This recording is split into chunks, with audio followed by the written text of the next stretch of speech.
Hoy hace exactamente 7 años, 6 miembros de la familia Vaquero, residente en Torrejón de Ardoz, en la provincia de Madrid, comenzaron a notar los síntomas de lo que en un principio se denominó neumonía atípica, luego legionela, y tras una larga lista de nombres, a cual más pintoresco, vino a llamarse primero síndrome del aceite tóxico, lo que ya empezaba a orientar a la opinión pública hacia la creencia en un origen determinado de esta intoxicación, y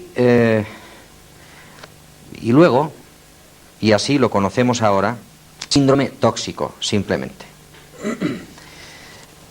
Este ha sido uno de los desastres en la sanidad pública del Estado español, si no el más importante, uno de los más importantes. Hoy vamos a tratar este tema porque parece que no está muy claro que realmente la causa de este síndrome tóxico sea el aceite de colza. Es algo que vamos a tratar de dilucidar. Hace poquito, la semana pasada, el semanario Interview lanzó una casi acusación, un reportaje sobre este tema, el síndrome tóxico, en el que mencionaba un autor, el autor de un libro que afirma que el síndrome tóxico no está producido por el aceite de colza.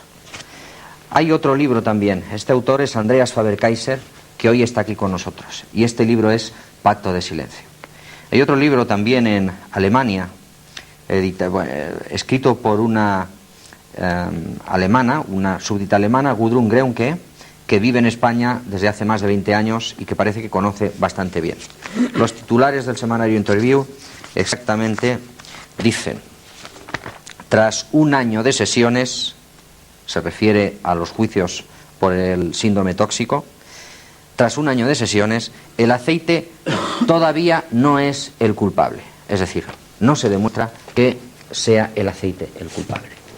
Hace apenas 4 días, en las conclusiones del juicio, 3 de los abogados defensores afirmaban que el aceite tóxico no era el aceite de colza, no era el causante del síndrome tóxico.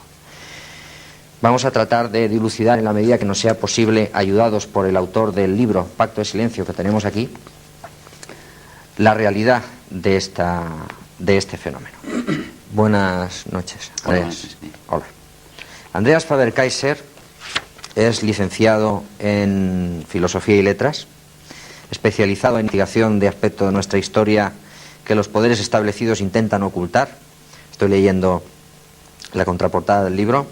Obtuvo en 1972 el Premio Nacional de Astronáutica Julio Marial. Fue director y editor de la revista Mundo Desconocido, prestigiada a nivel mundial como una de las 3 primeras publicaciones en su género, y galardonada en 1980 con el Premio Secinter a la mejor revista especializada. Sus viajes de investigación le han llevado a buena parte de Europa, Asia, América y Oceanía, y ha representado a España en congresos internacionales celebrados en España, Alemania, Yugoslavia, México, Costa Rica, etc. Es autor de varios libros: Sacerdotes o Comunautas, 1971, Cosmos, Cronología General de la Astronáutica, en 1972, Grandes Enigmas del Cielo y de la Tierra, en el 73, escrito en colaboración con el desaparecido Alejandro Viñati, Jesús vivió y murió en Cachemira, en el 76, que ha sido un libro traducido a 7 idiomas, incluyendo el urdú, OVNIS, el archivo de la CIA, documentación y memorandos, en el año 80, OVNIS, el archivo de la CIA, informes de avistamientos, 80, OVNIS, archivos americanos, documentos militares y de inteligencia, este es pendiente de publicación, La caverna de los tesoros, que es un apócrifo de las escrituras sagradas cristianas, Las nubes del engaño, Crónica extrahumana antigua, Fuera de control, Crónica extrahumana moderna, y Sobre el secreto, La isla mágica de Ponape y El secreto de Neumatol. Parece que este hombre está acostumbrado a desentrañar secretos y a plantear intríngulis. Andreas, ¿podríamos hacer un poquito de historia sobre el síndrome tóxico? Yo he planteado aquí rápidamente. Hoy hace exactamente 7 años, curiosamente. que comenzaron a sentir los síntomas. Ese drama, exacto, sí. Y luego unos días después fueron a la clínica, ¿verdad? Esto fue el día 1 de mayo, creo. Tú mencionaste antes a la familia Vaquero, sí, de Torrejón. Sí. Fue la primera familia afectada, oficialmente conocida, y que ingresó a 6 miembros, 6 muchachos, hermanos de la familia, el día 1 de mayo del 81. Del 81. En Madrid. Y fue también uno de ellos la primera víctima mortal, Jaime Vaquero, fue la primera víctima mortal de este síndrome el mismo día 1 de mayo. Los síntomas empezaron antes, como 3 o 4 días antes, por lo tanto hoy podemos decir, sí, afirmar que estamos coincidiendo con el origen del conocimiento de la enfermedad, no de su desencadenamiento inicial. Sí. ¿Cómo fue llegando a la opinión pública? ¿Por qué canales se llegó a conocer esta intoxicación tan masiva? Que evidentemente no se podía ocultar, ¿no? Pero ¿cómo empezó a surgir en la opinión pública? ¿Cómo empezó a tomarse conciencia de que esto era algo más serio que una simple intoxicación de una familia? Sí, el doctor Muro, que era en aquel entonces el director del Hospital del Rey en Madrid, al ver el día 2 de mayo, el día 1 no estuvo, pero estuvo el día 2, al llegar al hospital, vio un ingreso de 4 hermanos con la anotación neumonía tóxica, neumonía atípica en los 4 hermanos. Entonces esto no le casaba. Dice, es imposible que en una familia se den 4 casos, así esto ya es un inicio de epidemia, que se den 4 hermanos al mismo tiempo que enfermen de esto. Entonces pidió la afiliación de esta gente donde vivían y averiguó que en otro hospital de Madrid habían ingresado 2 hermanos más, uno muerto y una hermana. Entonces eran 6 de una misma familia que habían ingresado el día 1 de mayo con neumonía, lo cual era absolutamente imposible por cauces que no fueran ya de una epidemia. Entonces dio la alarma al Ministerio de Sanidad y así se conoció el inicio del foco. Así se conoció el inicio del foco. ¿Estos 6 miembros de la familia eran todos los miembros del núcleo familiar o no. eran...? Los padres no quedan afectados. ¿Los padres no? No. Y tampoco quedan afectados, por ejemplo, vecinos. Aquí luego entramos en si el aceite fue o no fue. Una de las bases que hay para afirmar que el aceite no fue el desencadenante es que el aceite lo compraban, es un aceite de venta ambulante de mercadillos, y el vendedor que viene a casa, a todos los pisos, a todas las puertas de una vivienda, y vende habitualmente en todas las puertas, y solo hay unos cuantos afectados. Por ejemplo, quedan afectados los de primero, tercera, los del ático y los del quinto, cuarta, y todos los demás que han comprado no quedan afectados. Y además, dentro de cada familia quedan a lo mejor 2 miembros afectados, en este caso eran muchos, eran 4, 6, pero en otros hay 2 y 3 sanos, y la discriminación es tan enorme que al final llegamos a un porcentaje de que de todos los consumidores de aceite supuestamente tóxico, un 0,7% han quedado afectados y un 99,3%, según las estadísticas, no han quedado afectados. Eso parece un poco ilógico, ¿no? Absolutamente ilógico, sí. Bueno, yo voy a leer ahora en este libro que ha salido hace muy pocos días a la venta, este libro que se ha fundado una editorial nueva, ¿no?, para poderlo editar. Por alguna razón no. Exactamente así. No es exactamente así. Era un editor que iba a lanzar una editorial nueva en octubre. Sí. Y al conocer el libro adelantó el lanzamiento de Se interesó por ello. No es que la editorial se haya creado para este libro, que es lo que mucha gente está pensando. Sí. Sí. Bueno, vamos a ver. El libro se llama nada menos que Pacto de Silencio. Esto implica una especie de intencionalidad de ocultación de algo. Además, aquí en la primera página del libro, en la presentación del libro, leemos: la ocultación de la verdadera causa del síndrome tóxico impidió la curación de miles de españoles. Esto es una afirmación muy seria, es prácticamente una acusación, es grave. Es una acusación muy directa y muy grave, sí. Sí.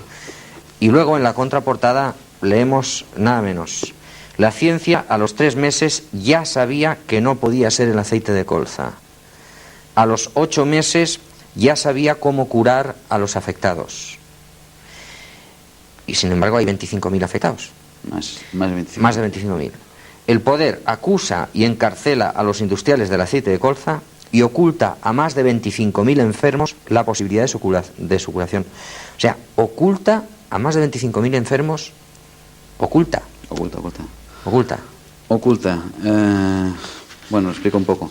Al cabo de 3 meses de detectada la epidemia, ya había médicos, investigadores, que habían rechazado no ya la neumonía, que fue lo primero que dijo el gobierno, una neumonía es por aire, por vía aérea. Sí. Ya descartaron al quinto día de conoces, el día 5 de mayo, el doctor Muro y su equipo ya descartaron la neumonía, cuando hasta un mes después todavía por televisión se estaba diciendo que era una neumonía típica. Del doctor Muro tendremos que hablar luego aparte, sí, ¿no? Porque el caso es serio, exacto, el caso sí, del muy doctor serio, Muro. sí. Bueno, era el día 5 de mayo, este fue el 1, el detectarlo. El día 5 de mayo ya descartó cualquier otra vía que no fuera digestiva.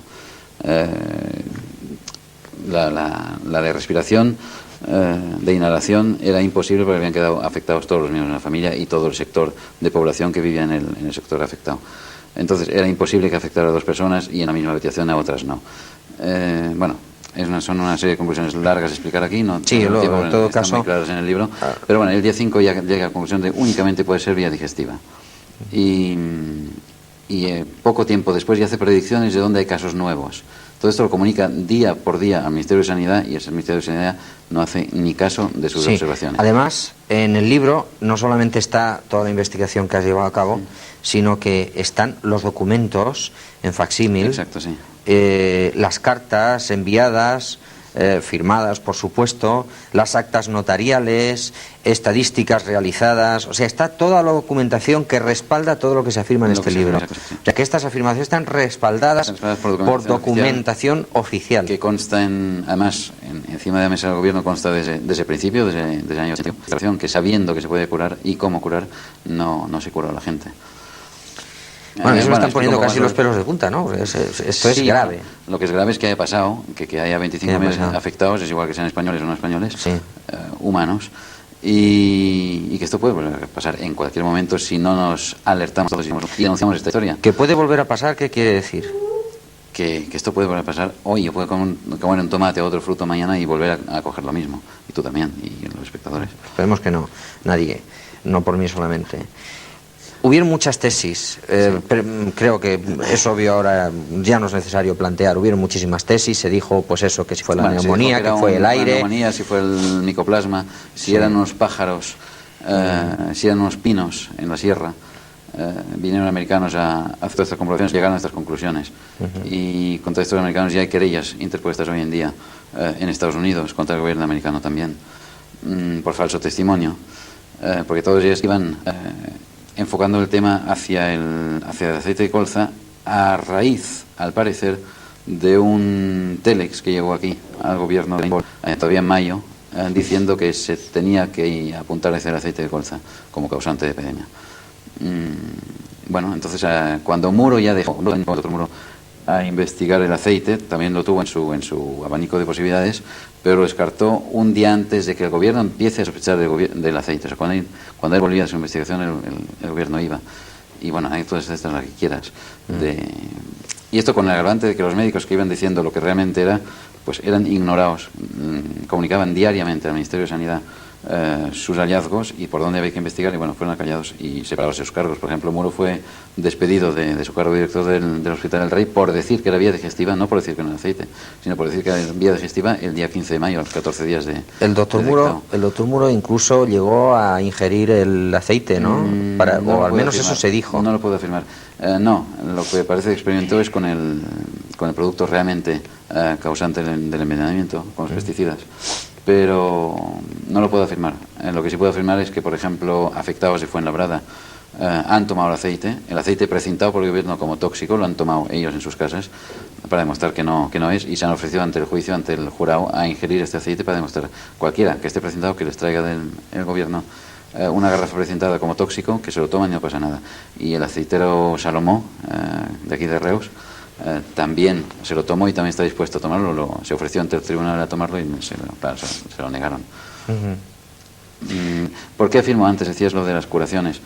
Porque a final de mayo un médico militar, un teniente coronel, Luis Sánchez Monje, tenía ya una lista de enfermos curados, tratados no como por ingestión de aceite de colza, como anilinas, que es lo que lleva el aceite de colza, sino como productos que están en la base de la guerra química, los organofosforados. Tiene una lista de pacientes curados y notificó al INSALUD y al Ministerio de Sanidad, a Valenciano, que era entonces el director general de Sanidad Pública, de Salud Pública, le comunicó la forma de curar a esos pacientes, cómo los curó él y cómo había que curarlos. Y la callada por respuesta es la grave denuncia que doy. O sea que este hombre descubrió cómo curarlos, Sí. Lo comprobó. Personalmente curó Él pacientes. personalmente curó a afectados por el síndrome tóxico. Por el síndrome tóxico, sí. Consiguió la curación. La curación, notificó cómo hay que comunicó al curarlos gobierno cómo hacerlo. y oídos sordos.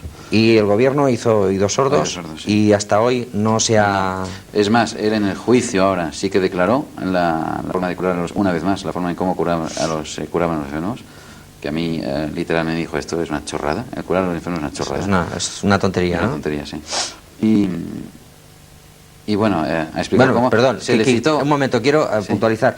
No es que sea una tontería curar a los enfermos. No, que quiere es tan decir sencillo que es una chorrada. que es tan sencillo hacerlo, Sí. que es no tiene complicación. Exacto, sí, sí. Digo lo de chorrada, pues son sus palabras Sí, textuales. fueron sus palabras textuales, sí. Porque además es muy salado. Bueno, entonces en el juicio volvió a indicar cómo, entonces se quedó para una segunda sesión en el juicio para explicar cómo o sea, la intoxicación, por dónde venía, y todos los peritos que estaban citados anteriormente fueron citados, menos él, porque estaba diciendo como que no era el aceite una vez más. Entonces en la segunda ronda ya ni se le citó. Esto me lo dijo él hace muy pocos días. Bueno, que una vez más le están cerrando el paso a que diga cómo se cura. Pero estamos hablando entonces aquí de una manipulación, ¿o...? Sí, sí, descarada, desde el principio.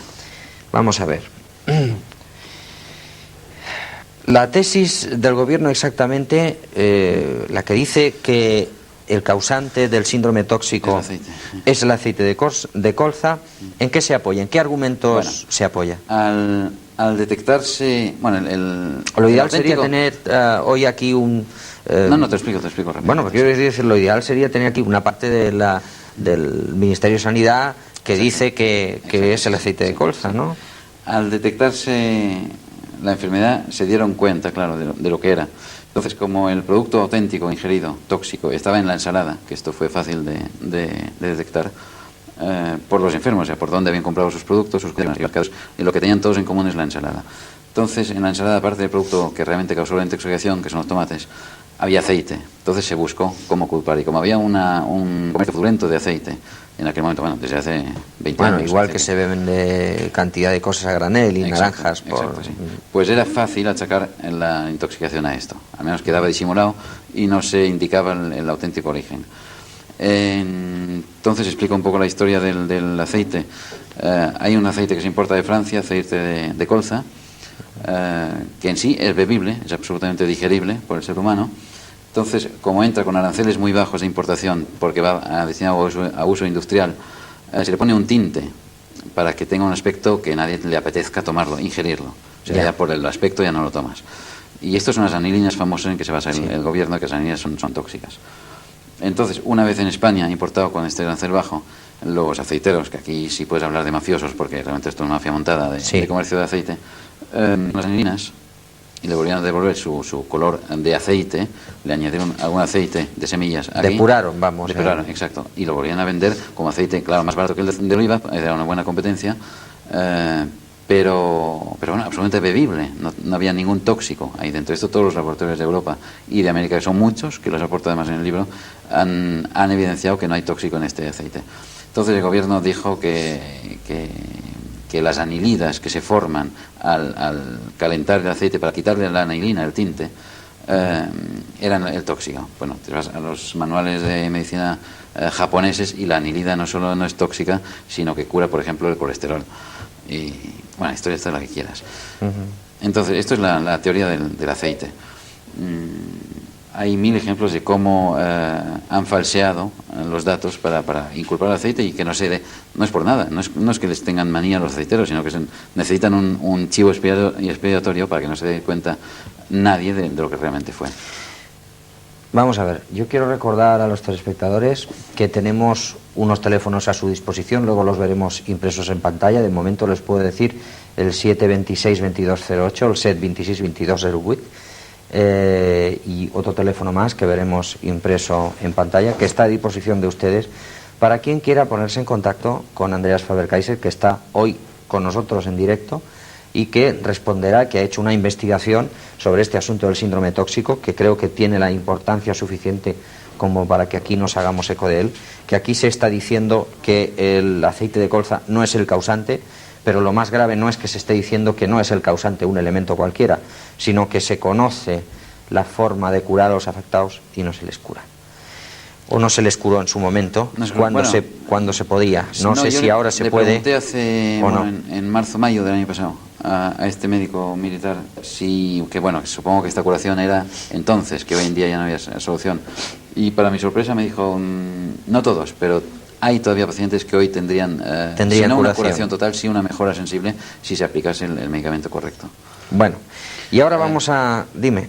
No, te iba a decir, a lo mejor iba a insistir un poco en la curva de incidencia de la enfermedad, porque el gobierno la administración de sanidad lo que decía es que para apoyarse en que el aceite es el causante, y voy a otro falseamiento de los datos por parte del gobierno, insistía en que dejaban de haber nuevos enfermos desde el momento en que se iniciaba el canje del aceite. Es este gráfico que tú pusiste en el libro en la página 129.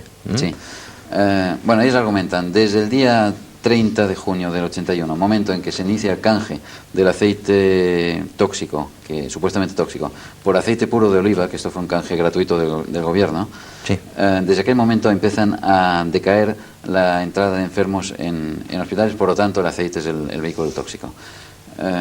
Esto es absolutamente falso. Según este gráfico, no hay nuevos enfermos a partir del 30 de mayo, un mes antes justamente del inicio del canje, cuando todavía ni se hablaba del aceite. El 10 de junio, 10 días después de caer de no haber más enfermos en los hospitalizados, entradas nuevos enfermos, 10 días después se anuncia por televisión que puede ser el aceite, un aceite tóxico, pero no se retira todavía.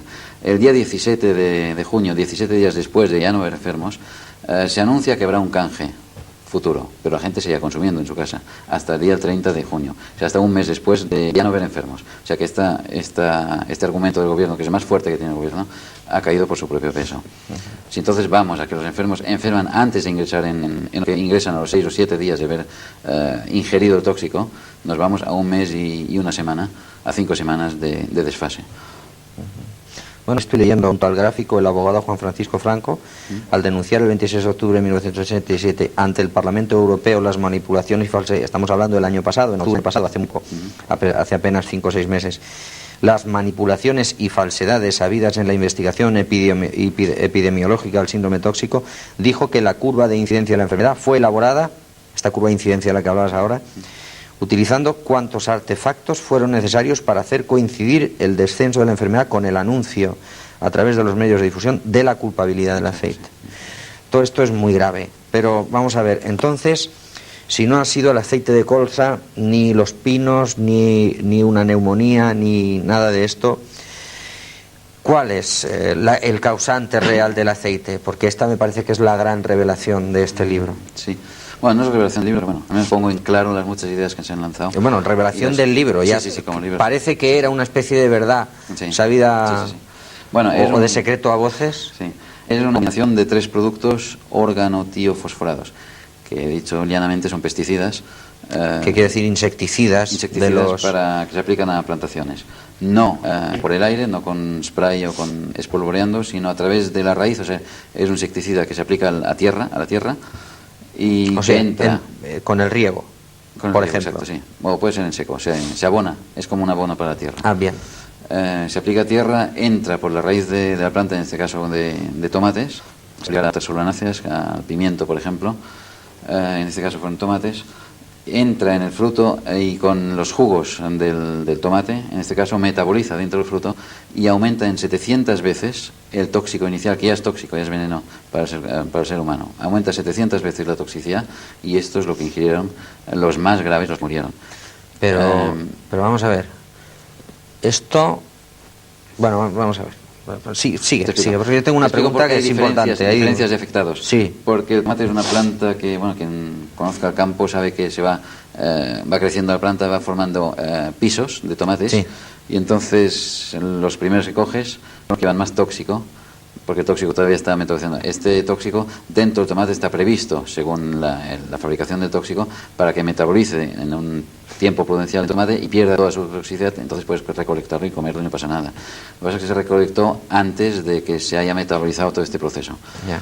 Entonces los más graves son los que comieron primero, los que tenían más tóxico, y a medida que iba perdiendo, ibas bajando el tomate de la tomatera, cogías tomates ya más metabolizados y menos tóxicos. Esto hay diferencias en los afectados. O sea, hay grados de afectación en función de la toxicidad que iban llevando los tomates. También, al ser un tóxico químico y no un tóxico biológico, no es una guerra biológica sino química lo que se experimentó ahí, un ensayo, es a mayor veneno, mayor afectación. Y se da lo contrario en el caso de los afectados. O sea, cuanto más tóxico tomas, mayor es el grado de afectación. En cambio, el aceite, en el argumento del aceite, los que más aceite han tomado son los menos afectados y los que menos han tomado son los más afectados. Que es todo lo contrario de si fuera un tóxico realmente en el aceite. Sí. O sea, si yo te doy un veneno, la estricnina, por ejemplo, y lo tomamos nosotros dos y tú tomas más que yo, pues caes antes que yo, está muy claro. Eso está claro. Has mencionado la palabra ensayo. ¿Qué tipo de experimento, qué tipo de ensayo si se puede saber? Bueno, se realizó en España sin conocimiento, quiero esperar y creer, de las autoridades españolas, pues esto va a ser mucho más grave, un experimento de aplicación de unos productos nuevos, de última generación de organofosforados, para ver su posible aplicación futura a una guerra química. Pero quieres decir que se aplicó conscientemente en una... Sí, conscientemente. En una plantación. En una plantación, sí. En una cosecha que se sabía que se iba a vender, a comercializar posteriormente. Exacto, sí. Y que el experimento, estamos hablando de que de lo que se trataba era de ver el efecto que producían los seres humanos. En los seres humanos, exacto, sí. O sea, ese experimento, ¿crees tú que es consciente? Se hizo conscientemente. Contrariamente a lo que se opina, que a lo mejor fue una cosa que se escapó de las manos o un error del agricultor. Una vez más, el agricultor no es el culpable, como no lo es los muchos, ¿cómo iba a decir?, maquinistas que en Renfe mueren y son los culpables de los accidentes siempre que han muerto. Y aceptó uno que se salvó y entonces no era culpa del maquinista porque pudo explicar cómo fue la historia. Seguro que aquel se muere hace un par de meses. Sí. Si se hubiera muerto también sería un fallo humano. Se murió en Renfe. Aunque no tiene nada que ver, pero es un poco ver la dinámica. Sí, bueno, es una... De a quién se echan las culpas en este país y supongo que en otros también. Fue un experimento dirigido a ver qué efectos produce. Y lo más brutal que yo escuché en Madrid, que no lo digo en el libro porque me parece demasiado brutal, pero bueno, se puede decir aquí, a preguntar, bueno, ¿por qué no se han curado estos enfermos? Dice, es que si curamos a los enfermos se acaba el experimento. Y esto es muy grave. Y es la acusación más grave del libro, tal vez sin decir esta frase, pero es así. O sea, si curamos a los enfermos, demostramos lo que fue. Si hay una curación, se puede saber inmediatamente por el tipo de curación qué es lo que fue el causante. Y esto es lo que intenta silenciar el pacto del silencio con que titulo el libro. Y en segundo lugar, se acaba el experimento, que es un experimento de largo plazo, a ver cómo este veneno va actuando en el cuerpo humano y cómo evoluciona la enfermedad, que tiene muchas fases distintas. Ataca el sistema nervioso, por lo visto, este aceite, ¿no? ¿Cómo actúa este producto, tóxico. Este tóxico que parece que... Bueno, es un tóxico que de hecho el organofosforado está en la base de la guerra química actual desde hace años. Lo que se experimentan son productos nuevos, con nuevas variantes de síntomas. Entonces son dos productos muy concretos y un tercero que no cito todavía en el libro, pero que es tema de un siguiente libro en el que se dará el nombre del agricultor, el campo concreto y la combinación concreta de los tres productos. Hay que decir de entrada que es un órgano tío, fosforado tío, es la partícula que indica que es un azufre, es fósforo y azufre juntos, y se detectó el producto concreto por una de las características de los afectados, que era el insomnio de 15 días, que aparece en la primera semana, y en todos, el 100% de afectados han quedado afectados de insomnio ya en la primera semana. ¿Qué quiere decir? Que no pueden dormir. No pueden dormir. Los más afortunados durante 15 días y los menos afortunados estuvieron 6 meses sin poder pegar un ojo. 6 meses sin dormir. Sí. Eso puede destruir prácticamente psicológicamente a una persona, aparte físicamente. Sí. Aparte estaba acompañado de picores, de exantemas, de picores en las manos. Hay afectados que han llegado a arrancarse la piel, de rascarse los picores y llegar a la dermis, no ya a la epidermis sino a la dermis, que se han cortado casi las uñas, o sea, del todo para no poderse rascar y tal. Bueno, hay anécdotas horribles en todos aspectos. Bueno, todos estos síntomas, sobre todo el insomnio, ha indicado muy concretamente cuál de los productos, ya de la gran gama de productos pesticidas que había en el mercado español al abasto en aquel momento. ¿Sabemos el origen de esta...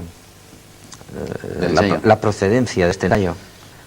Bueno, porque aquí en el libro hay unas etiquetas de una casa en concreto que los españoles no sé no si... hacen esto está muy claro.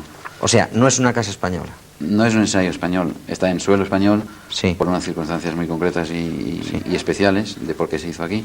Sí. Con consentimiento, con conocimiento o no conocimiento del gobierno español, no lo quiero pensar que no.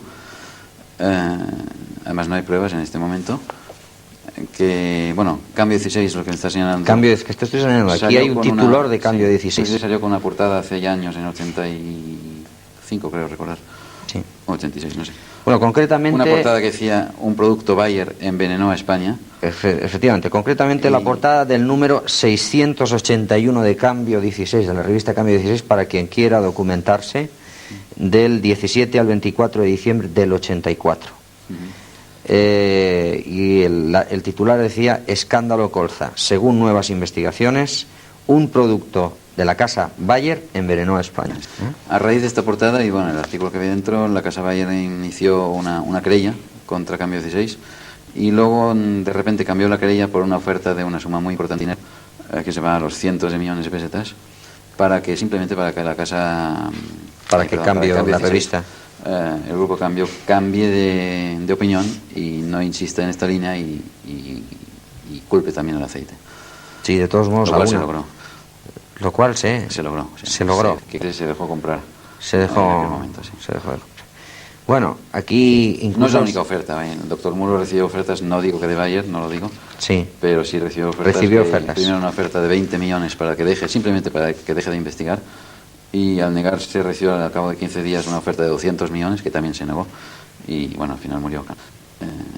Bueno, hay dinero corrido a Manta. El doctor Muro murió de un cáncer de pulmón. Sí. De pulmón, sí, si no estoy mal informado, sí. ¿no? Sí, no tiene nada de raro, aunque mucha gente quiera achacarle a su experimento. Sí, porque está hablando mucho de eso, ¿no? Se dice que... la muerte, sí, pero no lo creo. Lo que sí es curioso es que el doctor Muro formó un equipo de 5 especialistas investigando los fosforados, y de los 5 especialistas, en pocos meses, en cuestión de 3 o 4 meses, él murió de cáncer, un campesino, un ayudante de campo que él tenía, que iba auditando productos de campo, murió de cáncer, y dos componentes más del equipo fueron operados de cáncer, una mujer de cáncer de ovarios, un hombre de cáncer de testículo, y bueno, están bien, se han curado y tal, pero bueno, 4 de los 5 han quedado afectados de cáncer en cuestión de meses, que esto es un poco curioso como estadística al menos. Al tipo que otro de la persona que más sabía a nivel español, a nivel oficial del síndrome tóxico, del origen, era Juan José Rosón,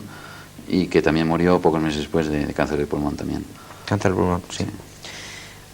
En el libro incluso están copiadas, están publicadas las etiquetas de estos...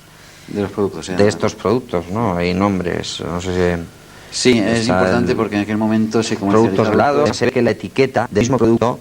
de un tiempo a otro, del 1980 a 1982, cambiaron la etiqueta. Porque el del 81, por ejemplo, no se indica que se pueda usar para tomates, luego se indica en la segunda etiqueta, en el 82, pero en ninguna de las dos se dice que sea un fósforo, que lleve fósforo. Esto se oculta absolutamente y al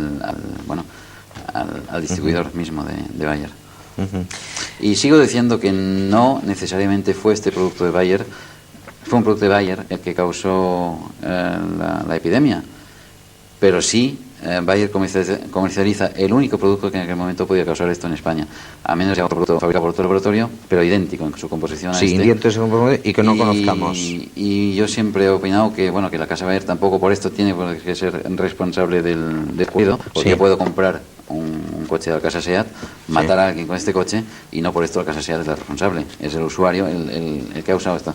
Lo que sí es sospechoso, muy sospechoso, es la oferta de la casa Bayer a Cambio 16 de los cientos de millones, y es sobre todo la defensa la casa Bayer publica un boletín interno para sus empleados y para sus técnicos en que se defiende de las acusaciones contra Bayer, y apunto en el libro uno tras uno los puntos que ella alude en defensa, que son uno tras otro una mentira de la realidad, y lo demuestro ahí, punto por punto la mentira que están cometiendo con cada una de las contestaciones que dan. Entonces, si la casa Bayer, si no fuera responsable en ningún aspecto de esto, no se apoyaría en una serie de mentiras para defenderse, no tenía por qué defenderse, simplemente. Y esto sí que es sospechoso. Bueno, pero esto de momento es sospechoso, ¿no? Querría decir también que quizá quieren defender su imagen, aunque, no sé, ya sabemos, las casas, las grandes multinacionales y las casas comerciales se juegan a veces, bueno, normalmente en casos de este tipo, están jugando miles de millones y entonces es posible que atiendan a todo tipo de pero, por ejemplo, en argumentos. el caso del SIDA, pues la Casa Bayer fue responsable en Alemania de que la mitad de los 6.000 hemófilos alemanes tengan hoy en día SIDA, porque comercializó un producto sin control de SIDA, y que sí llevaba SIDA con un producto de África. Y bueno, ahí está pagando y no ha dicho nada, o sea, no se ha defendido para nada. Que cuando es más normal también paga y no pasa nada. Y si aquí fuera tan normal la historia también habría dicho, bueno, somos nosotros, se ha escapado. El día 1 de mayo del 81 también, casualmente, parece que se dio a conocer la enfermedad del SIDA, ¿no? Bueno, no el 1 de mayo, en el 81. En el 81, bueno, en el mismo año 81. El mismo año, sí. No el 1 de mayo, se detecta el SIDA, que ya lleva años causando estragos, sin que, por ejemplo, aquí tengo un capítulo sobre los responsables de la sanidad mundial, entre ellos el CDC, el Centro de Control de Enfermedades en Atlanta, en Estados Unidos, que depende del gobierno americano, y la OMS, la Organización Mundial de la Salud, en Ginebra y en Europa, con sede en Europa, que, por ejemplo, se detecta en el año 81, sí, el SIDA, pero entonces va un equipo belga a África, por ejemplo, para probar si en África hay SIDA, y detectan en un solo hospital en una semana 37 casos de SIDA desde hace años, cuando la OMS era la responsable de toda el área de sanidad de África y no se había enterado en 15 años de SIDA que ven en África. El SIDA concretamente incluso se le hace responsable de monos, ¿no? A un macaco o a un babuino. Esto es un cuento paraguayo. Africano. Sí, africano. No, lo de SIDA, muchas gracias. Bueno, pero bueno, si se achaca esto, se dice que un mono copuló con un humano o humana. Pues si esto sí, lo hizo, se dice eso. Si lo hizo esto el mono con un humano, hoy lo hace desde hace siglos y no ha pasado nunca nada. O sea, esto no es.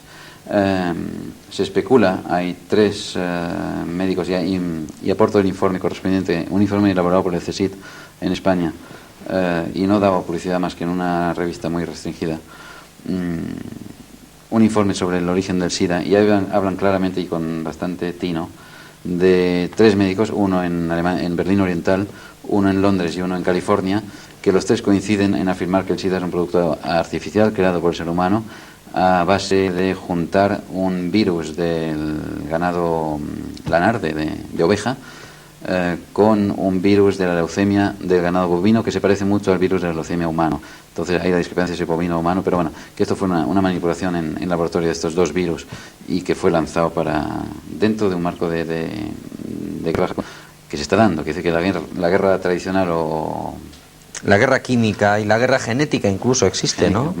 Y la guerra genética de ondas de baja frecuencia no existe, está inactivo hoy en día, actualmente. Quiere decir que cuando se celebran tratos, yo te tengo una antipatía cordial a la Thatcher, porque me parece absolutamente desacertado y bueno, está fuera de lugar su forma de gobernar.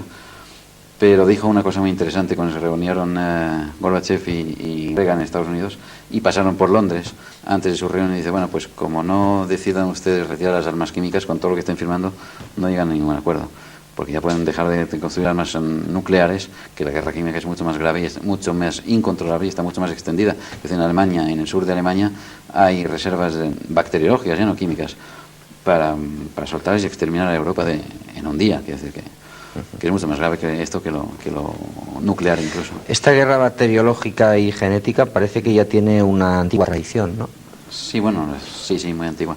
Los Estados Unidos desde el siglo XVIII, en que a un general se ocurrió preguntarle a un oficial que estaba sitiado por los indios en el fuerte de Pitt, se le ocurrió preguntarle, bueno, ¿y no puede usted extender la peste entre los indios? Y aquel dio vueltas y dijo, pues ¿por qué no? Y cogieron frazadas de peste infectadas con el bacilo de la peste, las metieron en el campo de los indios y exterminaron a los indios. Esto fue el inicio de la guerra bacteriológica por parte de Estados Unidos. Bueno, hemos consumido prácticamente el tiempo del que disponíamos. No sé si queda algo importante que decir. Yo te rogaría, queda muchísimo. El libro está para eso. El libro se llama Pacto de Silencio, editado por Compañía General de las Letras, y el escritor, el autor, es Andrés Freiser, que hoy hemos tenido aquí con nosotros. Andreas, la situación actual del síndrome tóxico. Hemos dicho aquí, en este programa se ha dicho que se sabía cómo curar esto. ¿Qué podemos hacer? O sea, ¿qué conclusiones rápidamente, porque tenemos más tiempo? Conclusiones muy rápidas. Hay un juicio en marcha con una treintena aproximadamente de acusados, de los cuales 9, los principales acusados, los hermanos Bencoechea a la cabeza y Salomó por parte catalana. El fiscal les pide más de 10.000 años de cárcel a cada uno de ellos, por un delito que no han cometido nunca, que es el envenenar a 25.000 españoles. Lo que en sí han hecho es un chanchullo, o sea, un fraude de sí, Hacienda. Tenían sus fraudes de Hacienda y tal, fraude fiscal, pero no y alimenticio, pero que nunca envenenó a nadie, ¿vale? Por esto les puede caer una multa, una sanción mínima. Hay tantos fraudes en este país que, vamos, estarían todos encerrados en este momento. Esto se venía haciendo desde hace 10 años, no pasaba nunca nada. No hay ningún cambio. Yo pregunté cuál es la primera cisterna y no hay ningún cambio entre la anterior y esto. Es el mismo aceite que se importaba siempre. Esta gente ya han expurgado su delito con el tiempo que han estado en la cárcel. Lo que hay que conseguir es que, y por esto la urgencia del libro, es que haya una presión a nivel de una publicación o de opinión de la calle de que no se les pueda inculpar libremente y tranquilamente a esta gente que no han cometido este crimen. Fuera. Hay que cortar este juicio e iniciar uno nuevo que busque a los auténticos criminales, y hay que sentar a la administración en el banquillo, a la española por descontado por el pacto de silencio que firmó, y a la americana muy posiblemente, y tal vez alguna otra, pero está seguro. Además ya hay querellas en este sentido en marcha. Lo único que ya no se llega a tiempo para culpar a culparlos sí, pero no para castigar a los auténticos criminales que están esperando el año 91 en candelas para que se hayan cumplido los 10 años que marca la ley para que ellos queden libres del delito cometido. Y bueno, esto es lo que se ha intentado con este juicio. Primero, retrasarlo hasta el año 87, porque habían pasado el plazo de 5 años para poder distribuir los albaranes que indicaban el producto auténtico, que están destruidos ya. Claro, al cumplir los 5 años de año fiscal. Ya no se puede demostrar con albaranes la red, pero sí puede demostrar por otros conductos. Se ha conseguido esto, pero si hay que iniciar un nuevo proceso, pasarán meses largos, a lo mejor años, y hasta que hay sentencia, esta gente está libre legalmente de expurgar culpa, que por otra parte me parece bien. O sea, no soy de los que piensan que hay que sentar a la gente en el banquillo, que no se gana nada con esto. Simplemente que la opinión pública sepa quién fue, y bueno, que como digo en el libro, que para la próxima estemos sobre aviso. Y que no vuelva a suceder. Y que no vuelva a suceder, sí. Bien. Hemos tratado de ver una visión nueva, de compartir una visión nueva de este asunto tan nefasto y que ha asolado la vida, los hogares de muchísimos compatriotas, los hogares de muchísimos seres humanos, no importa la nacionalidad, que han sufrido, que sufren y que seguirán sufriendo a causa del llamado síndrome tóxico, esta cosa tan indefinida que no sabemos ni lo que quiere decir. Síndrome tóxico realmente, si queremos traducirlo, no quiere decir absolutamente nada, realmente, sino que unas personas, simplemente quiere decir unas personas están intoxicadas. Eso es todo lo que quiere decir.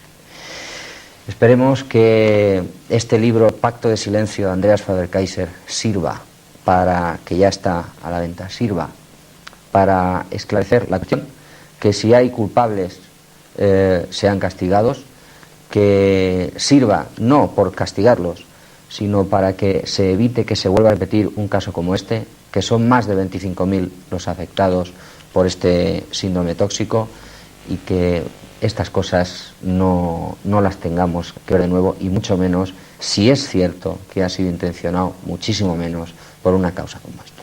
Gracias por su atención y hasta otra ocasión.